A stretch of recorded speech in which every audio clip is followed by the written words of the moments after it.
Assalamualaikum warahmatullahi wabarakatuh. Halo semuanya, apa kabar semuanya? Semoga dalam keadaan sehat walafiat ya. Berjumpa lagi bersama saya Ibu Putri pada pelajaran ilmu pengetahuan alam. Nah, sebelum kita mulai pembelajaran kita hari ini, jangan lupa kamu like, share, komen, dan subscribe ya. Oke? Nah, sebelum kita mulai klasifikasi 5 kingdom, kemarin kita sudah mengetahui tentang urutan takson. Bapak taksonomi itu adalah Carolus Linnaeus. Dia yang pertama kali memperkenalkan klasifikasi makhluk hidup. Untuk takson hewan, itu dia dari yang terbesar, kingdom, phylum, kelas, ordo, family, genus, species. Takson tumbuhan, kingdom, divisi, kelas, ordo, family, genus, spesies. Ini kemarin sudah dibahas sedikit ya. Nah, kalau dia jumlahnya semakin banyak, semakin ke atas ya. Sama juga persamaan dirinya semakin banyak. Oke. Nah, klasifikasi 5 kingdom yang memperkenalkan adalah Robert Whittaker tahun 1969. Dia mengklasifikasikan 5 kingdom, yaitu ada kingdom apa? Protista, Monera, Fungi, Plantae, dan Animalia. Kita bahas satu-satu ya. Yang pertama adalah Monera. Ciri-ciri Monera, selnya tidak memiliki membran inti prokariotik.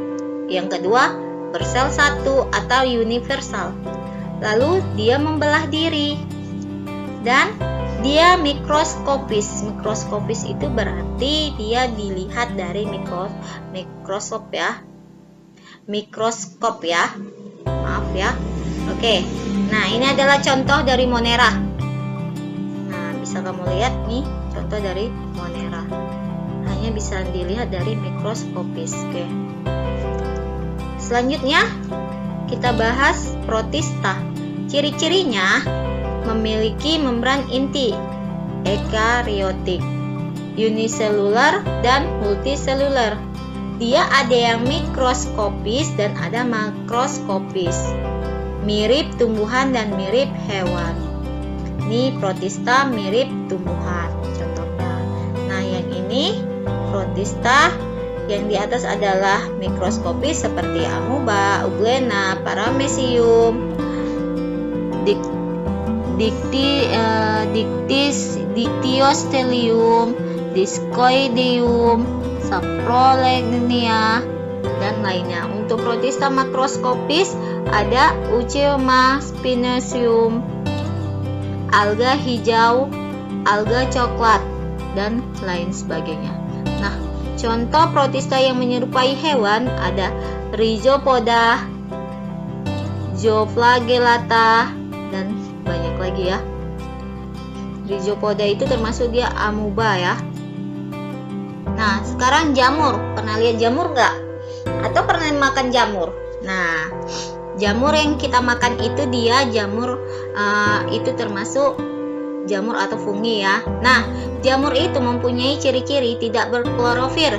Nah, kalau berklorofil itu berarti kan ada hijau, ada daunnya kan. Sementara kalau jamur ada nggak daunnya? Tidak ya. Nah, dia berspora. Terus tubuhnya terdiri dari hifa. Hifa itu adalah benang halus. Tidak memiliki akar, batang, dan daun. Hidupnya di tempat lembab. Nah, dia bersifat saprofit dan parasit karena dia tinggal di tempat inangnya ya. Nah, lihat kalau dia roti yang sudah lama dia berjamur. Nih bisa kamu lihat ya nih jamur ya. Nah, ini nasi yang sudah lama juga berjamur. Nah, lihat ini. Yang ini ada juga contoh jamur. Ini juga ya. Nah, hidupnya di tempat yang lembab. Oke. Lalu Plantae. Plantae itu tumbuhan ya. Plantae, dia ciri-cirinya tumbuhan berklorofil, bersifat autotrof, memiliki dinding sel yang tersusun dari selulosa. Lalu organismenya eukariotik multiseluler dan menyimpan makanan dalam bentuk amilum atau pati. Nah, kerajaan tumbuhan. Kerajaan tumbuhan itu dia ada namanya Bryophyta atau lumut. Contohnya lumut hati, lumut daun, lumut tanduk. Nah, lalu Pteridophyta atau paku-pakuan. Contohnya ini adalah Psilophytinae atau paku purba, lalu Lycopodinae atau paku kawat, lalu Equsetinae atau paku ekor kuda, Felicinae atau paku sejati. Nah, ini adalah paku tiang atau paku sejati ya. Lalu ada lagi Spermatophyta, tumbuhan berbiji. Nah, tumbuhan berbiji ini sendiri dibedakan menjadi Gymnospermae dan Angiospermae. Contohnya pohon cemara dan pohon mangga. Berarti dia berbiji terbuka dan berbiji tertutup. Oke, kita bahas satu-satu. Tumbuhan lumut.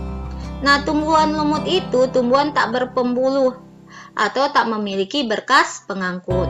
Lalu dia belum dapat dibedakan antara akar, batang, dan daun. Nah, ini dia contohnya. Dari sini ya, ada sporagonium atau sporophyt dan tangkainya. Ini daun, batang, gametofitnya. Nah, ini rhizoid yang bawah ya. Oke, contohnya lumut hati, lumut daun, lumut tanduk. Selanjutnya tumbuhan paku atau Pteridophyta. Nah, tumbuhan paku itu adalah tumbuhan berpembuluh atau memiliki berkas pengangkut, memiliki akar, batang, dan daun sejati. Daun mudanya yang menggulung, daunnya ada yang berspora dan ada yang tidak berspora. Nah, bisa kamu lihat ya, tumbuhan paku bisa kamu temukan di sawit. Pernah nggak kamu lihat? Itu kan seperti paku ya, tumbuhan paku ya. Oke, nah, atau pakis. Pernah makan pakis nggak? Pakis itu termasuk tumbuhan paku. Oke, selanjutnya tumbuhan berbiji. Nah, tumbuhan berbiji atau Spermatophyta dibedakan menjadi dua. Ada tumbuhan berbiji terbuka dan ada tumbuhan berbiji tertutup. Tumbuhan berbiji terbuka disebut dengan Gymnospermae. Nah, ciri-cirinya berbiji telanjang. Lalu alat reproduksi berupa bangun seperti kerucut disebut strobilius. Batang besar dan berkambium. Berakar tunggang dan serabut. Daun selalu hijau, sempit, tebal, dan kaku. Nah, contohnya bisa kamu lihat ya. Nah, seperti ini. Pohon cemara. Oke, kita lanjut ke tumbuhan berbiji tertutup atau Angiospermae. Nah, dibedakan menjadi dua. Ada yang berkeping satu atau monokotil dan berkeping dua atau dikotil. Nah, tumbuhan dikotil dan monokotil ini dia bedanya. Dikotil, cotyledon. Nah, daunnya menyirip dan menjari. Nah, dia berkambium. Nah, bagian bunga kelipatan 2, 4, atau 5. Akarnya itu adalah akar tunggang. Nah, kalau dia monokotil atau satu cotyledon, itu dia daunnya sejajar dan melengkung. Nah, kambiumnya tidak ada. Lalu dia bagian bunga kelipatan 3. Akarnya itu adalah akar serabut. Ini dia contohnya. Tumbuhan biji berkeping tunggal contohnya adalah anggrek bulan, lidah buaya, pohon kelapa, jagung, jahe, gajah.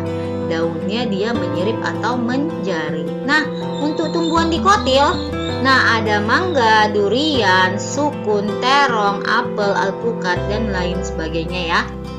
Nah, selanjutnya kita masuk ke kingdom Animalia. Nah, kingdom Animalia atau kerajaan hewan itu dibedakan menjadi dua. Ada invertebrata atau avertebrata dan ada vertebrata. Nah, ciri-cirinya Animalia itu memiliki banyak sel atau multiseluler. Lalu dia tidak dapat memproduksi makanannya sendiri dan sumber makanannya adalah organisme lain atau heterotop. Reproduksinya bersifat, ini sifat ya, bersifat seksual. Ada jantan, ada betina. Membutuhkan oksigen memiliki sel otot untuk bergerak dan sel saraf untuk merespon rangsangan. Nah, kita masuk ke avertebrata atau invertebrata. Nah, contohnya yang pertama adalah porifera, dibedakan menjadi porifera. Ciri-ciri porifera, tubuh berpori, habitat di perairan, warna tubuh bermacam-macam.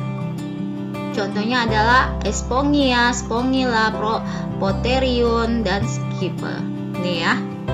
Nah, yang kedua adalah Solenterata. Solenterata adalah hewan ya.